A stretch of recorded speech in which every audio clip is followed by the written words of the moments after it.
Imagine cette situation. Il est 3 heures du matin. Tu es dans ton lit et sans savoir pourquoi, tu te réveilles.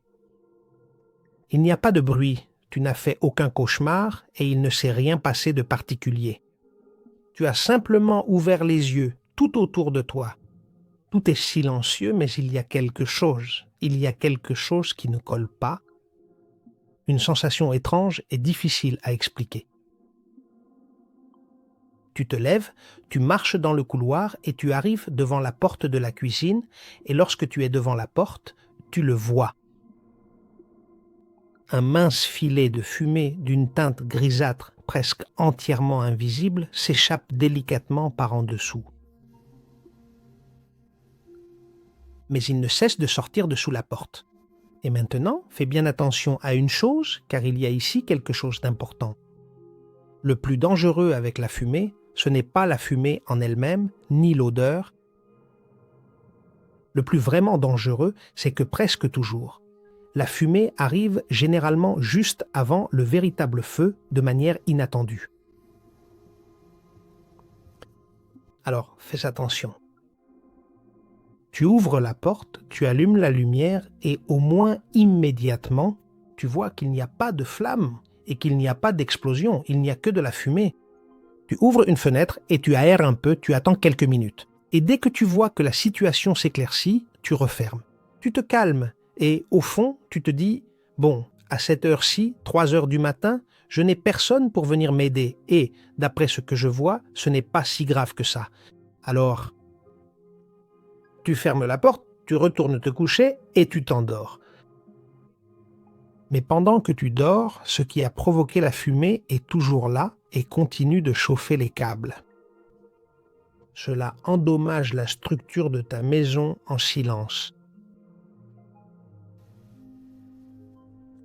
Cet exemple m'amène à ce que je veux, que tu comprennes aujourd'hui. Le grand ennemi de ta longévité n'arrive généralement pas avec de la douleur, ni de la fièvre, ni des sirènes. Il arrive de façon silencieuse, petit à petit. La science l'appelle inflammation, c'est-à-dire inflammation. Et moi, je préfère que tu l'appelles simplement le feu silencieux. Dans les 2 vidéos précédentes, nous avons descendu des couches. Dans la première, nous avons vu l'étincelle, c'est-à-dire les dommages à l'ADN, le raccourcissement des télomères et, avec tout cela, le début du problème. Dans la deuxième vidéo, nous avons vu la machinerie, c'est-à-dire la cuisine qui perd ses brûleurs, l'énergie qui ne se brûle plus correctement et les cellules qui restent alors qu'elles devraient partir, les zombies. Aujourd'hui, nous faisons un pas de plus significatif, nous cessons de parler de simples pièces détachées et nous allons véritablement commencer à parler du système complet et de son fonctionnement global. Ton corps est comme une maison remplie de petits capteurs. Tu as des capteurs de dommages, d'énergie, de danger. Et dans une maison saine, le système fonctionne à peu près de la manière suivante. Si quelque chose se passe, boum, l'alarme se déclenche. S'il y a un feu, les pompiers arrivent, ils éteignent le feu et tout revient plus ou moins à la normale en très peu de temps. Le problème moderne, lié à notre longévité, cependant, est très différent. Il fonctionne d'une autre manière. Chez de très nombreuses personnes, l'alarme se déclenche, mais le feu ne s'éteint pas et par conséquent, l'alarme non plus. Et cela n'est pas dû à un grand incendie, mais parce qu'en réalité, il n'arrive jamais. Ce moment où l'on peut enfin dire « tout va bien », c'est-à-dire tout l'incendie est éteint, nous l'avons inondé d'eau et le feu est terminé. Ici, comme cela n'arrive pas, alors que se passe-t-il quand l'alarme ne s'éteint pas ? C'est très simple, les pompiers ne partent pas. Au lieu d'aller et venir à chaque fois qu'on les appelle, ils restent. Et attention à cela, car c'est important. Les pompiers ne sont pas mauvais. En fait, ils font leur travail. Le problème que posent ces pompiers, c'est l'usure. Parce que si tu dois vivre avec les pompiers dans ta maison toute la journée, même s'ils ne le veulent pas, ils finiront par abîmer ta maison. Leurs bottes frottent contre les murs, leurs outils rayent le sol et leur présence constante. Au final, tout ce qu'ils essayaient de protéger finit par être endommagé. Eh bien, ce que je viens de t'expliquer, c'est ce qu'on appelle l'inflammation chronique de bas grade. Et ce n'est pas une maladie en soi, c'est simplement un état. Et c'est un état d'urgence permanent, une petite alarme discrète, mais qui reste allumée toute la journée, toute la semaine, tout le mois. Et cela engendre des problèmes. Maintenant, j'aimerais que tu comprennes cela comme une sorte de chaîne d'événements très simple, qui se produit sans grand saut. Et tu vas le comprendre maintenant avec les années, surtout si tu bouges moins, eh bien, tu commences à perdre du muscle. En perdant du muscle, tu perds des petits fourneaux, ceux dont je t'ai parlé, et si tu perds ces fourneaux, quoi d'autre? Moins d'énergie. Tu manges. C'est similaire, mais pourtant, ton corps n'utilise plus cette nourriture de la même façon. C'est-à-dire qu'il commence à y avoir un excès de carburant dans ton corps, et ici apparaît un concept que tu dois bien comprendre. Ton corps, ne sait pas bien gérer l'excès. Ton corps sait brûler ou sait se défendre, mais quand il y a un surplus d'énergie, ce que cela fait, c'est déranger, irriter. Et quand le corps s'irrite, il active toutes ses défenses. Au début, ces défenses, elles sont indéniablement bonnes. C'est une inflammation aiguë qui nettoie, qui répare et qui protège. Le problème survient lorsque l'excès devient quotidien, jour après jour, année après année. Alors, l'inflammation ne s'éteint pas. Elle reste allumée chaque jour et quand elle persiste, apparaît le feu silencieux. Ce n'est ni un hasard, ni de la malchance, ni une accumulation, non. Mais avant d'entrer dans ce sujet, montons d'un niveau, car ce feu ne vit pas en un point concentré. Il vit dans la communication entre les tissus du corps. Et c'est ici qu'interviennent les fameux marqueurs intégrateurs du vieillissement. Dit de façon plus simple et plus familière pour que nous nous comprenions, ce que je vais faire maintenant, c'est te parler essentiellement de deux mécanismes qui relient toutes les défaillances précédentes et les transforment en un problème global. L'un d'entre eux est la détection des nutriments essentiels, un processus vital. Ton corps reçoit constamment des signaux qui lui disent « il y a de la nourriture, il y a de l'énergie », donc il grandit et produit. Et c'est très bien, mais bien sûr, seulement pendant un certain temps. Le problème survient lorsque ce message ne s'arrête jamais. Et pourquoi cela arrive-t-il? C'est simple, car ton corps n'a que seulement deux grands modes, croître et réparer, et il ne peut pas faire les deux en même temps. Par conséquent, si tu le mets en mode croissance, tu n'entres jamais en mode réparation. Tu vois comme c'est simple. Et voilà l'une des grandes alertes concernant la nutrition face à la longévité. Mais l'alimentation n'est pas le seul facteur. Il existe un autre intégrateur de panne majeure. Communication entre nos cellules. En cas de dommage, d'excès d'énergie et de dysfonctionnement cellulaire, les cellules deviennent désorientées. Certains demandent de l'aide constamment et d'autres voient un danger là où il n'y en a pas.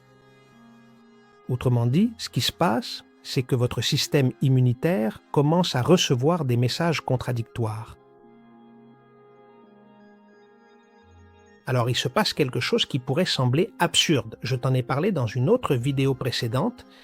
Ton propre système de défense commence à agir à l'intérieur de ton corps, comme s'il y avait une menace constante, alors qu'en réalité, il n'y en a aucune. Aucun véritable ennemi. Pour que tu comprennes mieux, imagine 3 radios allumées et fonctionnant en même temps. La première radio, ce sont les fameuses cellules sénescentes, c'est-à-dire les squatteuses, celles qu'on appelle les cellules zombies. Ce sont des cellules qui ne fonctionnent plus correctement, mais qui pourtant ne partent pas et passent leur temps à émettre des signaux d'alarme, c'est-à-dire un bruit constant. La deuxième radio, ce sont les mitochondries qui sont endommagées. Quand elles fonctionnent mal, elles produisent moins d'énergie et évidemment plus de déchets. C'est comme le moteur des voitures. Ces déchets, le corps les interprète comme un danger. Donc encore une fois, une autre alarme. Et la troisième radio, c'est la graisse viscérale, celle qui s'accumule autour des organes avec l'âge. Et le problème, c'est que cette graisse qui s'accumule dans cette zone n'est pas seulement une réserve. On pourrait penser, c'est typique de l'homme primitif qui faisait des réserves. Non, c'est un tissu actif qui peut parfaitement envoyer des signaux inflammatoires. Donc, ce sont les trois radios différentes, les trois petits bruits, mais ensemble. Ils créent un bruit constant qui engendre ce feu silencieux. Il n'a pas besoin d'une grande flamme, il lui suffit de beaucoup de braises allumées en même temps. Et maintenant, laisse-moi te raconter une histoire vraie. Dans les années 80, et cela a continué pendant plusieurs décennies, l'épidémiologiste David Snowden de l'Université du Kentucky. Il a étudié des centaines de religieuses âgées aux États-Unis. C'étaient des sœurs de la congrégation des School Sisters of Notre-Dame. Elles menaient toute une vie très similaire, avec des routines stables, buvaient peu d'alcool, avaient peu de chaos autour d'elles, des horaires réguliers, et lorsque beaucoup d'entre elles sont décédées au fil des années, elles avaient fait don de leur corps. À la science, et les chercheurs ont pu étudier leur cerveau. Eh bien, ils ont découvert quelque chose de surprenant. Dans certains des cerveaux de ces religieuses, ils ont trouvé des lésions typiques de la maladie d'Alzheimer. Et je parle, pour entrer dans les détails concrets, de plaques bêta-amyloïdes ou d'enchevêtrements neurofibrillaires. Si tu connais la maladie d'Alzheimer, tu sais qu'ils sont courants et qu'en plus, ce sont des dommages qui s'accompagnent généralement d'une démence sévère. Cependant, les religieuses ne l'ont pas développé. Elles conversaient avec aisance, se souvenaient des noms des personnes qui leur rendaient visite, lisaient, enseignaient aux autres et elles ne présentaient aucun signe, aucun de démence clinique. Pourtant, les livres disent qu'elles auraient dû en avoir, mais elles ne l'ont pas eu. Grâce à la générosité de cette communauté de religieuses et à la ténacité de David Snowden, ce qui a été accompli, c'est de briser une idée très répandue, à savoir que les lésions cérébrales sont équivalentes à une démence inévitable. Eh bien, il s'avère que non. Et c'est quelque chose qui doit nous faire réfléchir, toi et moi. Cela doit nous amener à réfléchir à tout ce que nous pouvons faire pour profiter d'une longue vie en bonne santé, sans penser uniquement aux difficultés. C'est-à-dire, il y a des solutions, et même si elles te paraissent souvent surprenantes, elles existent bel et bien. Pourquoi les religieuses n'ont-elles pas développé de démence? Eh bien, parce que leur corps n'avait pas vécu pendant des décennies dans un état d'urgence constant. Leur environnement intérieur, mais aussi extérieur, était paisible. Elles vivaient avec peu de fausses alertes. Et il y avait très peu de fumée qui sortait de leur cuisine. Et bien sûr, tu te demanderas, mais est-ce possible pour nous qui ne sommes pas des religieuses?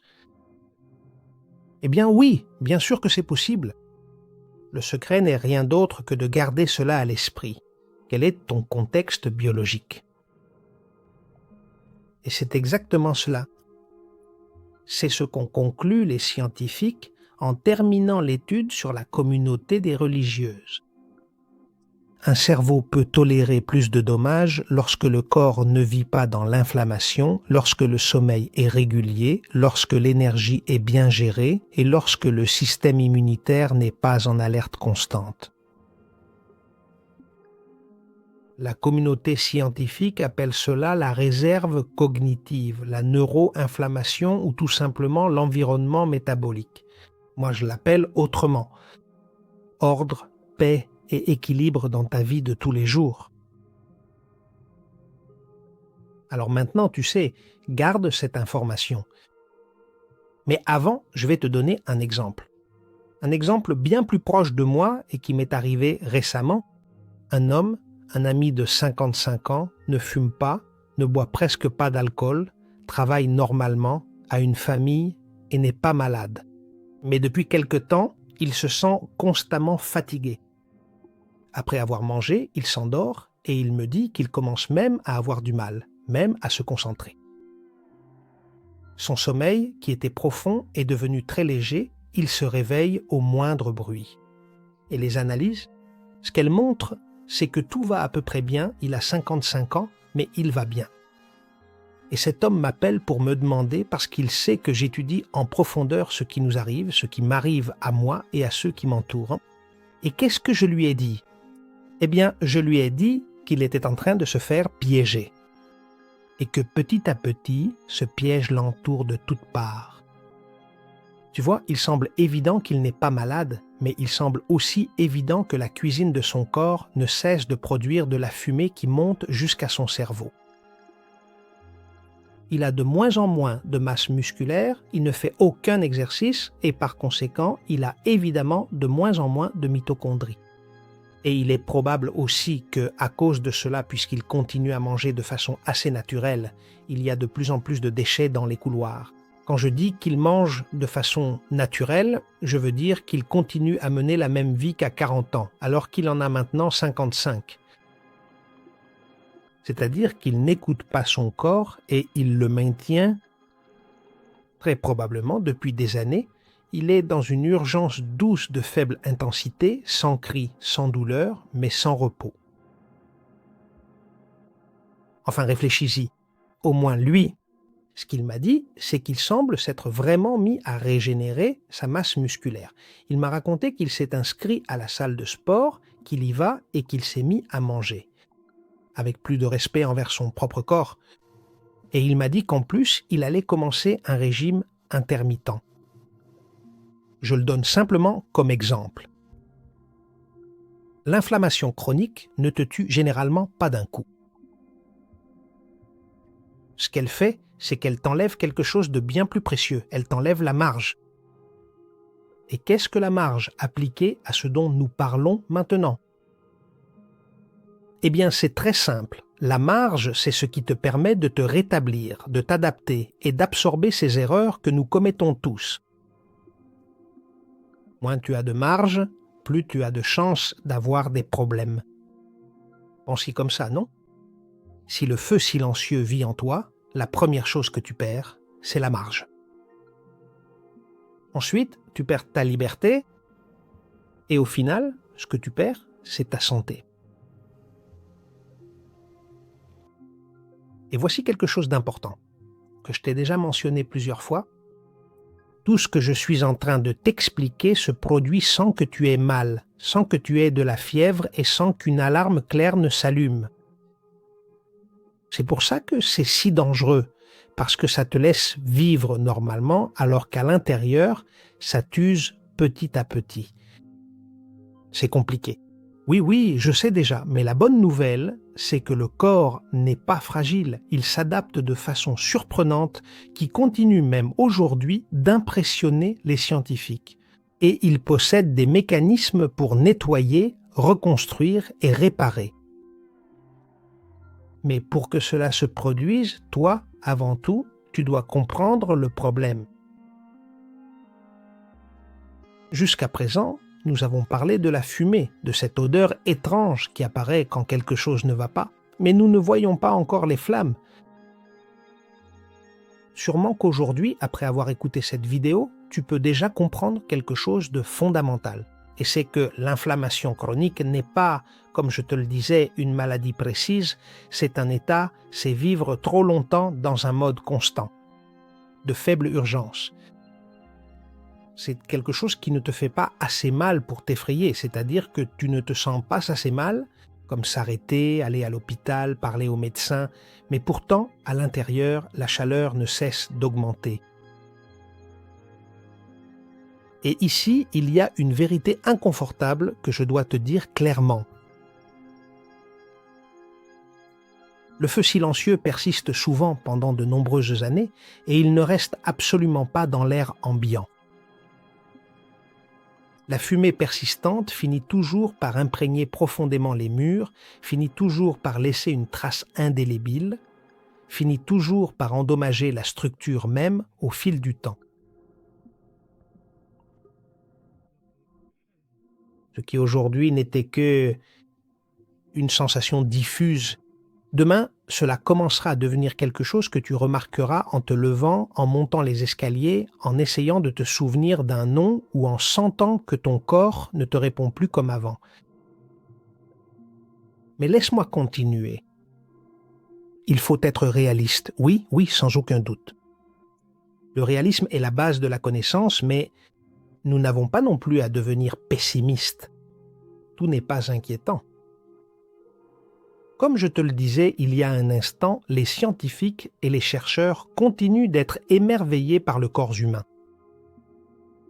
C'est une véritable merveille de la création. Et maintenant, je vais te donner une information à propos des résultats d'une recherche récente qui, cependant, a changé complètement la façon dont nous comprenons tout ce que je suis en train de te raconter. Pendant de nombreuses années, nous avons cru que lorsque le corps s'attaquait lui-même, ce dont je t'ai parlé dans ces dernières vidéos, le système immunitaire commençait simplement à défaillir, qu'il devenait fou, qu'il tirait sur tout ce qui bougeait. Aujourd'hui, nous savons que ce n'est pas le cas. Pas tout à fait. Dans de nombreux cas, et attention à cela, le problème n'est pas qu'il manque des soldats. Attention, c'est qu'il manque des freins. Des freins, surprenant, n'est-ce pas? Mais non, ça ne l'est pas. Réfléchis-y. Quand un système de défense perd ses freins, l'autodestruction n'est pas un accident, elle devient la conséquence. Si tu te retrouves sans frein sur la route, boum, accident! Eh bien, je t'en parlerai dans une prochaine vidéo parce que c'est vraiment très intéressant et cela a complètement changé la façon de le comprendre. Et dans la prochaine vidéo, nous arrêterons de parler de la fumée et ce que nous allons faire, c'est ouvrir les portes. Nous allons entrer dans les pièces de la maison, de ta maison que je compare ici à ton corps et voir ce qui s'est passé après des décennies d'incendies silencieux. Et ce n'est pas pour t'effrayer, mais pour que tu comprennes, parce que ce n'est que lorsque tu as le courage de regarder les dégâts en face, seulement alors tu peux commencer à penser à reconstruire et à comment reconstruire. Nous avons parcouru ensemble le champ de bataille de notre longévité et la leçon d'aujourd'hui. Pour moi, elle est fondamentale. Le grand ennemi n'est pas l'âge, c'est ce feu silencieux qui ne fait pas mal, mais qui brûle. Nous avons abordé 4 choses en lien avec ce feu silencieux. D'abord, nous avons parlé de l'inflamma, c'est-à-dire l'inflammation, l'état d'urgence doux mais constant par lequel nous ne permettons pas à notre système immunitaire de s'éteindre. Deuxièmement, le feu intérieur, ce processus inflammatoire, est provoqué par 3 cris distincts et différents. Celui des cellules zombies ou squatteuses, ces cellules vieillissantes, celui des mitochondries endommagées, ces centrales énergétiques, et celui de l'excès de graisse viscérale, cette graisse abdominale. Troisièmement, le résultat le plus précieux et le plus fondamental que tu perds, c'est la marge, c'est-à-dire ta capacité corporelle intrinsèque et essentielle à te rétablir pleinement et à absorber efficacement les erreurs, même les plus inattendues. Et quatrièmement, tu dois être conscient que comprendre le feu silencieux est la première étape pour cesser de vivre sans filet de sécurité. C'est très très important, car lorsque tu perds la marge, tu vis simplement avec une plus grande fragilité. Tu le comprends sûrement, c'est très simple. Et tout petit événement que tu aurais auparavant absorbé sans problème peut désormais finir par déclencher un problème bien plus grave. Combien de fois avons-nous vu un ami qui, à cause d'une bêtise, se retrouve mort 2 jours plus tard? Il lui manquait la marge, il s'est retrouvé sans marge. En quelques mots, comprendre l'importance de l'inflammation chronique te permettra de prendre des mesures conscientes comme par exemple régénérer du muscle, adopter une alimentation adéquate ou quelque chose d'aussi simple que pratiquer le jeûne intermittent pour éteindre cette alarme douce et éliminer certains de ces zombies qui errent à l'intérieur. En éteignant les alarmes, ces pompiers qui étaient restés installés chez toi pour toujours et prêts à intervenir pourront enfin se reposer, voire même partir. Le corps arrêtera de puiser dans ses économies, sa marge, et tu pourras commencer à le régénérer. Tu retrouveras de la robustesse et tu laisseras la fragilité derrière toi. Et peu importe ton âge, c'est tout à fait possible. Ayez confiance en cela. Pour aujourd'hui, on s'arrête ici. Nous continuerons dans la prochaine vidéo. Et comme je te le dis toujours, vas-y, toujours de l'avant. Et je te lis dans les commentaires